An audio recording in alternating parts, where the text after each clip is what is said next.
The street fighter is flat on his back. His eyes are rolled up. He's out cold. Blood is coming from his nose. He's lying on the hard ground in the middle of an alley in Brooklyn. Standing over him is a kid. Just a kid. Maybe 14 years old. Chubby, round face. He looks like he should be playing video games or riding his bike with friends. But this kid just knocked out a grown man. A real street fighter. A man with 40 wins in illegal fights. A man nobody had ever beaten. Nobody had even really hurt until today. The crowd is silent. No one says a word. No one even seems to breathe. They just watch something that feels impossible, something that shouldn't be real. A 14-year-old kid named Mike Tyson just dropped the toughest street fighter in Brownsville with one punch, one clean, brutal punch, and someone recorded it on a small handheld camera. The video is shaky. The lighting is bad, but you can still see everything. Without that video, nobody would believe this. Nobody would believe a kid could do that to a grown man. But the camera doesn't lie. And what it caught on tape changed everything. Let me rewind for a moment. Let me show you how this started. It's late summer, 1979, Brooklyn, New York. Brownsville, to be exact. One of the roughest neighborhoods in the whole city. Maybe the roughest. Gangs, fights, drugs, no money. People die here, all the time. Mike Tyson is 13 years old, almost 14. He lives with his mom in a beat-up apartment. His father has been gone for years. His brother goes in and out of jail, and Mike is heading the same way. He's already been arrested again and again. Stealing, fighting, small crimes. Nothing good is waiting for him. But Mike has something most people don't. Power. Real, natural power. He's been fighting for as long as he can remember. Street fights, school fights, fights with kids, fights with grown men, and he hasn't lost. He isn't a big kid. About 5'8" at this point. Short and thick, kind of soft looking. But when he hits you, you stay down. That's his gift. That's what makes him different. There's an underground fight scene in Brownsville. Nothing legal, nothing organized, just men fighting for cash and for respect. In parking lots, in alleys, in empty buildings, dirty, violent, no rules. The top guy in that scene is a man named Raymond Razor Jackson. He's 32 years old. He used to box in the Golden Gloves. He could have gone pro, but drugs ruined that. He lost his license. So he ended up fighting in the streets. Razor hasn't lost. 40 wins, 0 losses. He's knocked out gang members, club bouncers, ex-cons, anyone who thought they were tough. He runs Brownsville's underground fights, and he makes good money doing it. People bet on his matches. Thousands of dollars change hands. Razor gets paid. His manager gets paid. Everybody gets a cut. But Razor's bored now. No one wants to fight a man who's 40 and 0, so he starts calling people out, talking trash in the neighborhood, trying to get someone brave or stupid enough to step up. That's how he hears about Mike. There's a man who runs a small local gym. His name is Bobby Stewart. He's a former boxer, and he's trying to help kids in the neighborhood, trying to keep them out of trouble, trying to teach them discipline through boxing. Bobby has been watching Mike, watching him fight in the streets, watching him crush kids his own age, kids older than him, even some grown men. Bobby sees something special, not just toughness, real talent, real power, the kind you can't teach. So Bobby starts working with Mike. Nothing official, just after-school training, showing him the basics, how to throw a clean jab, how to move his head, how to move his feet, how not to waste punches. Mike learns fast, very fast. He takes in everything Bobby shows him. After only a few weeks, he's better than kids who've trained for years. People start talking. Word spreads through the neighborhood about this 13-year-old kid. The kid who hits like a grown man, who's knocking out people in the gym, who might be something special. Razor hears about it, hears about this kid, Mike Tyson, and Razor's ego kicks in. Some kid thinks he's tough, Razor says to his manager. Let's teach him a lesson, make an example of him. His manager's skeptical. He's just a kid, Ray, 14 years old. You can't fight a kid. Why not? People say he's knocking out grown men. If he can fight grown men, he can fight me. We'll make it an event, charge admission, make some real money. You sure about this? I'm 40-0. I've fought everyone, beaten everyone. This kid's just another body, another W. Plus, people will pay to see it. The legend versus the kid. Easy money. So Razor puts the word out. He's challenging Mike Tyson. Open challenge. Winner takes all the betting money. Loser goes home broke and embarrassed. Bobby Stewart hears about it, finds Mike at the gym. You hear about Razor calling you out? Bobby asks. Yeah, Mike says, calm. Not worried. You can't fight him, Mike. You're 13. He's a grown man. He's fought professionally. He'll hurt you. I can take him. Mike, this isn't playground fighting. This is real. This guy's dangerous. I'm dangerous too. Bobby sighs. He knows Mike's stubborn, knows once Mike decides something, there's no changing his mind. If you do this, Bobby says, you do it right. You train properly. You prepare. You don't just show up and brawl. So you'll help me? I'll help you. But if at any point I think you're going to get hurt, I'm stopping it. Deal? Deal. They train for 3 weeks. Bobby puts Mike through a real camp. Running, drilling, sparring, teaching him strategy, how to fight someone taller, someone with more reach, someone with experience. Mike eats it all up, gets better every day. His power's always been there. But now he's got technique, got timing, got footwork. The fight's set for a Saturday night, September 15th, 1979. Location's a warehouse in Brownsville, abandoned, perfect for illegal fights. No cops, no witnesses who'll talk. Word spreads through the neighborhood. Everyone knows about it. The legend Razor Jackson versus some kid Mike Tyson. People are betting, big money, most of it on Razor. He's the proven fighter, the champion. The kid's just a kid. But some people bet on Mike. People who've seen him fight, who've felt his power, who know he's not normal. Saturday night arrives. The warehouse is packed. Maybe 200 people, all crammed into this dirty space. Concrete floors, broken windows, just enough light to see. There's a makeshift ring, just ropes tied between poles, no real canvas. Just the concrete floor with some old mats thrown down. Razor arrives first. He's wearing boxing shorts, gloves, looking professional, looking confident. He's done this 100 times. This is just another night for him. Mike arrives with Bobby. Mike's wearing sweatpants and a t-shirt. No gloves yet. Bobby's carrying them. The crowd parts when they walk in. Everyone's staring at Mike, this chubby kid, this baby-faced teenager, and they're thinking the same thing. He's going to get destroyed. There's a guy running the event, kind of like a promoter. Name's Eddie. He's taking bets, keeping track of money, making sure everything runs smooth. "We got rules," Eddie shouts over the crowd. "No weapons, no biting, no eye gouging. Everything else is fair game. Fight ends when someone quits or gets knocked out. No rounds, no time limit. Just fighting till someone can't continue. Everyone understand?" Both fighters nod. "All right then, let's see some money." The betting gets crazy. People pulling out cash, throwing it at Eddie, most betting on Razor, 5-1 odds, some crazy people betting on Mike. Long shot, huge payout if he wins. Mike and Bobby go to a corner. Bobby helps Mike put on some old boxing gloves, taped together, barely legal. "Remember what we worked on," Bobby says.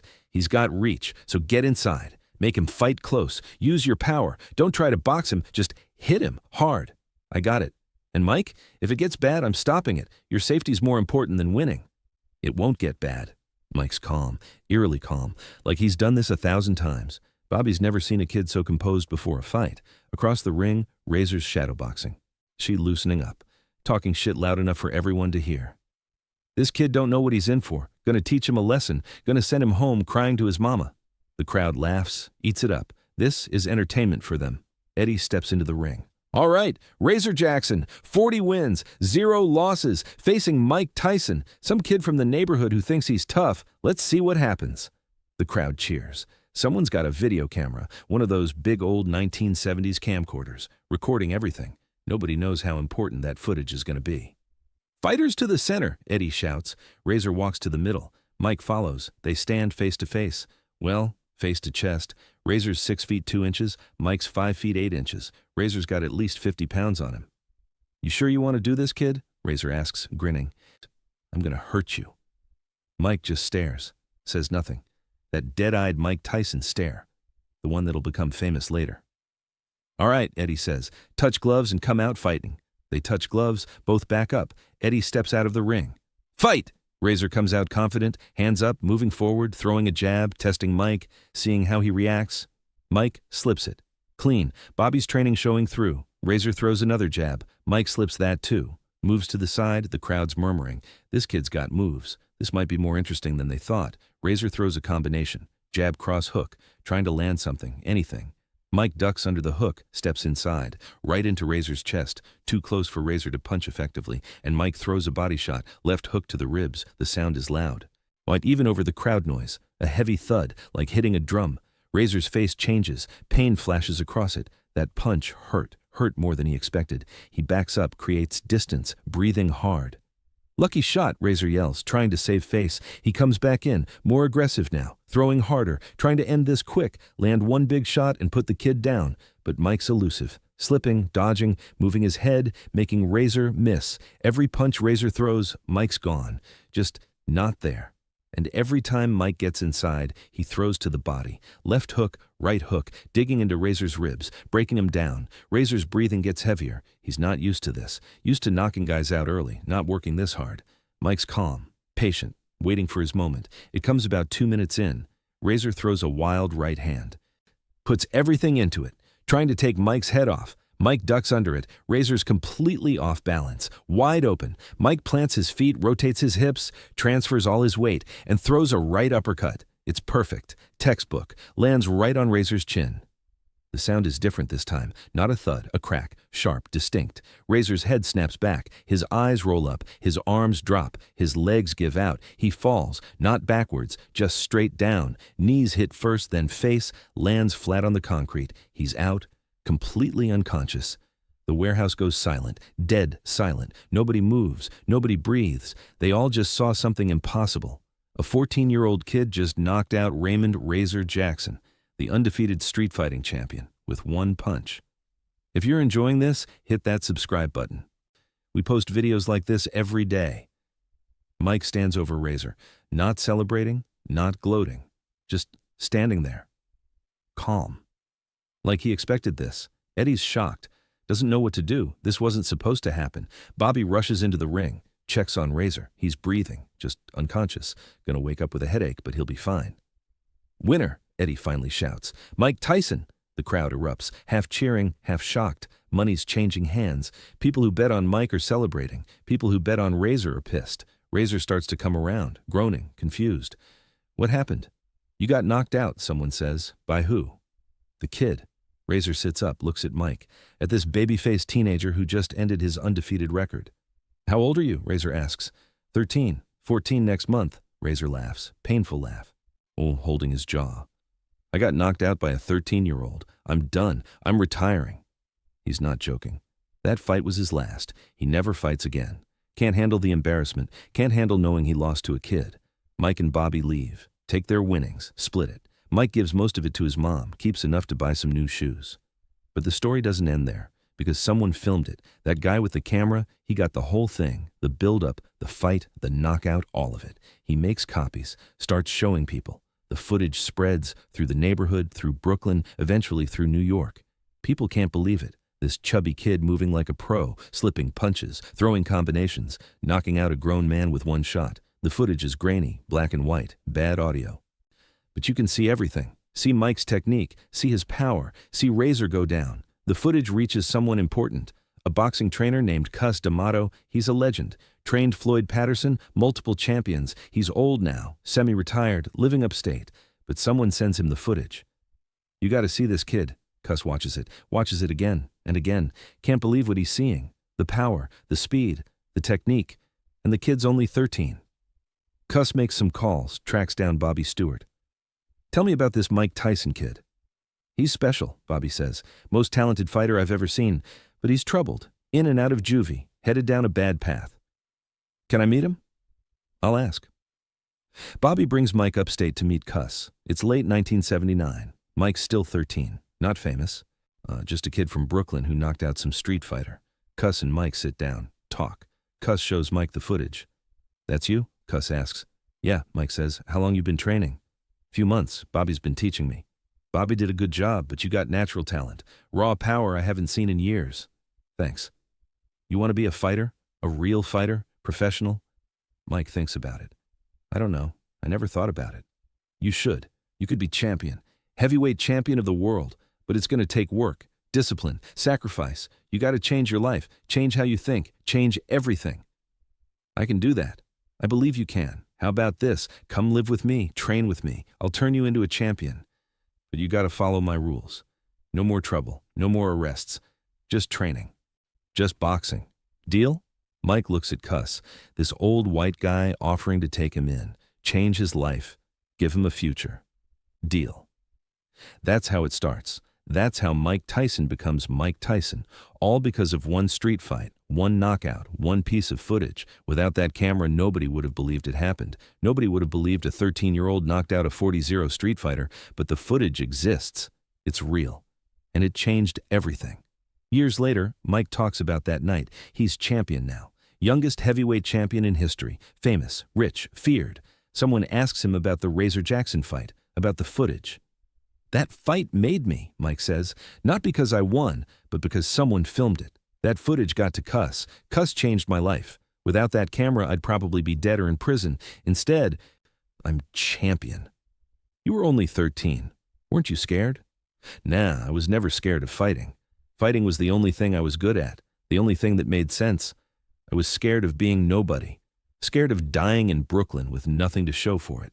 That fight showed me I could be somebody. What happened to Razor Jackson?